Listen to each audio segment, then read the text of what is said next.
Good morning once again. Now I am going to teach you about the components of physical fitness. It is the most important question. Components of physical fitness.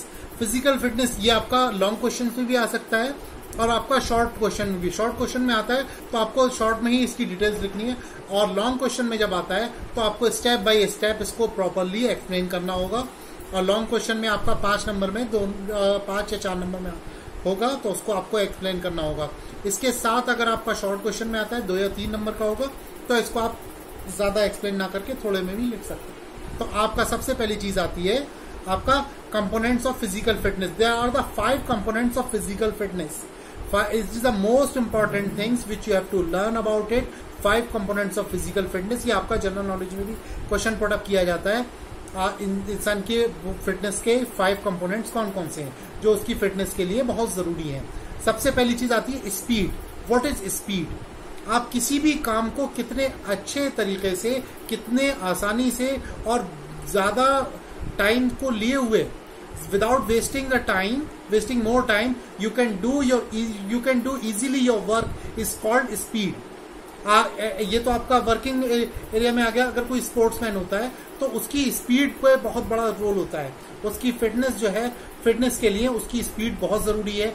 जैसे आप कोई भी game ले लीजिए, चाहे football हो, hockey हो, cricket हो, बास्केटबॉल हो, वॉलीबॉल हो, कोई भी गेम्स आप ले लें, उसके लिए आपकी स्पीड बहुत मैटर करती है. क्विक रिएक्शन जो होता है वो सबसे ज्यादा स्पोर्ट्समैन में ही आता है. और आगे आने वाले वक्त में एक क्विक रिएक्शन एक ऐसा टॉपिक है ह्यूमन साइकोलॉजी में जो पढ़ाया जाता है. और क्विक एक्टिविटीज में उनको क्विक रिएक्शन को चेक करने के लिए कुछ टेस्ट होते हैं. तो उसके लिए आपकी स्पीड बहुत जरूरी है. तो first point is speed. What is speed? To do work in without wasting more time is called speed.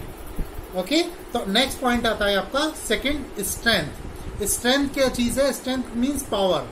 आपकी मस्कुलर पावर जो है उसको डेवलप करने के लिए, स्ट्रेंथ जो है, स्ट्रेंथ को डेवलप करने के लिए आपको बहुत सारी फिजिकल एक्टिविटीज करनी होती हैं. जो आपको सपोज दैट किसी भी वेट को उठाना, किसी भी चीज को थ्रो करना, किसी भी चीज को, अपनी बॉडी को कहीं भी जंप करना, इस कॉल्ड जो है स्ट्रेंथ की बदौलत होता है. और स्ट्रेंथ डेवलप करने के लिए आपको बहुत सारी एक्सरसाइजेस करनी होती हैं. अगर आपकी बॉडी में स्ट्रेंथ है तो आप जो है बहुत सारी चीजों को बड़े आसानी से बिना थके कर सकते हैं. स्ट्रेंथ से आपकी बोन डेंसिटी बढ़ती है, मस्कुलर पावर बढ़ती है और आपकी रिकवरी जो है बहुत अच्छी होती है, अच्छे तरीके से हो जाती है.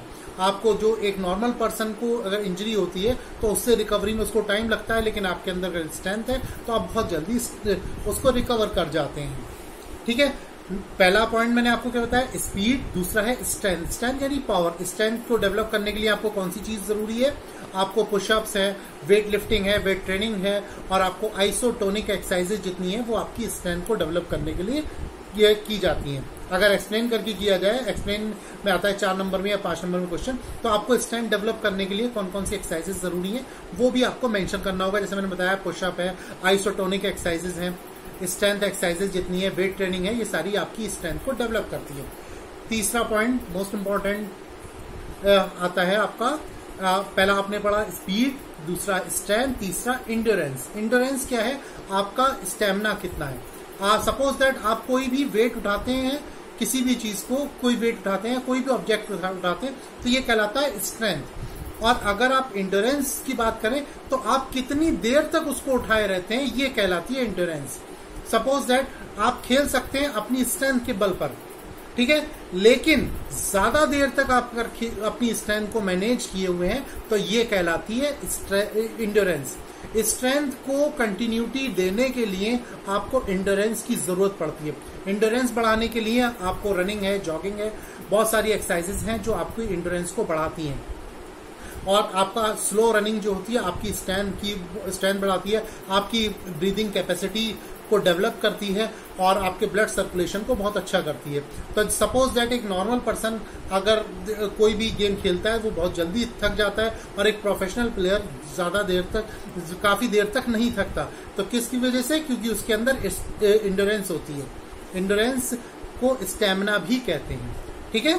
तो ज्यादा देर तक, एक 45 मिनट्स का एक हाफ होता है फुटबॉल में, तो 45 90 मिनट्स यानी 1 घंटा 30 मिनट 1.5 घंटे तक एक फुटबॉलर खेलता है तो वो एंड्योरेंस के बल पर ही खेल सकता है। चौथा पॉइंट आता है फ्लेक्सिबिलिटी।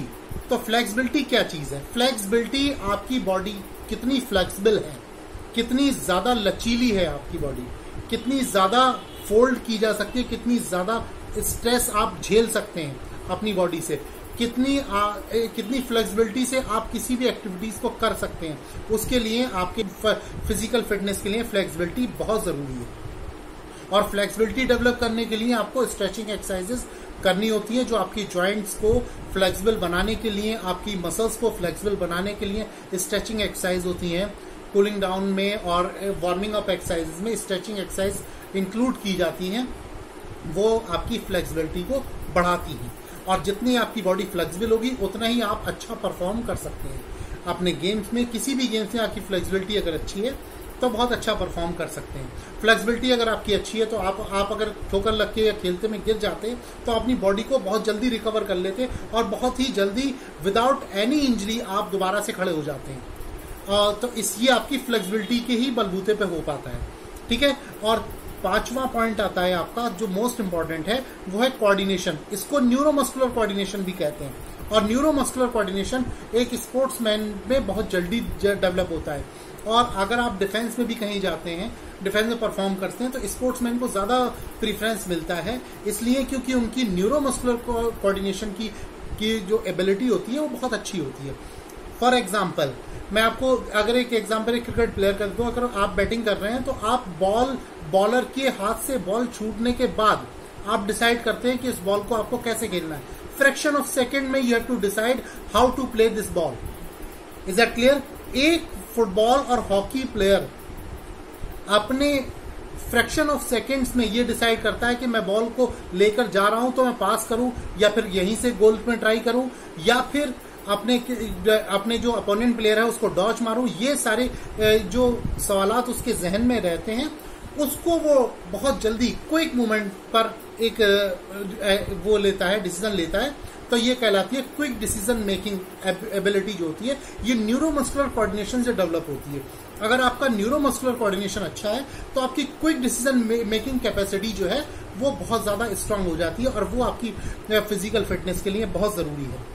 आप बॉक्सर को देखते हैं कि जब वो पंच कर रहा होता है तो पंच करते करते उसे अपने फेस को भी बचाना होता है और दूसरे को भी हिट करना होता है। और उसमें यह भी ध्यान रखना होता है कि उसका पंच कहीं दूसरे बॉक्सर के गलत जगह ना लग जाए जिससे उसके नेगेटिव मार्किंग हो जाए या फिर उसको डिबार कर दिया जाए।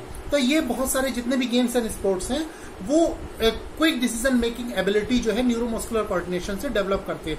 फॉर एग्जांपल, एक वॉलीबॉल प्लेयर का वो एक स्मैशर होता है, वो जंप करने के बाद ये डिसाइड करता है कि उसको बॉल को कहां मारना है, और जंप करने के बाद एयर में वो जब ये डिसाइड करता है तो ये तभी डिसाइड कर पाएगा जब उसका न्यूरोमस्कुलर कोऑर्डिनेशन अच्छा होगा और क्विक डिसीजन एबिलिटी जो होगी, quick decision making ability develop होगी। और ये डेवलप तभी होती है जब आप एक अच्छा परफॉर्म कर रहे हैं और आपकी प्रॉपर फिटनेस रहे और ये आप प्रॉपर प्रैक्टिस करें। फॉर एग्जाम्पल, आप इंडियन एयरफोर्स में देखें कि आप बहुत जल्दी वो डिसीजन लेना होता है एक पायलट को कि जो उस पर अटैक हो रहा होता है, अगर वो फ्लाइंग कर रहा है, दुश्मन के जोन में है, एरिया में है, तो उसको पहले अपने आप को बचाना है और दूसरे दुश्मन के अटैक करना है। तो ये डिसीजन उसको खुद लेना होते हैं और ये डिसीजन उसको सेकंड्स में लेना होते हैं। और इसीलिए स्पोर्ट्समैन को डिफेंस में बहुत ज्यादा प्रेफरेंस दिया जाता है।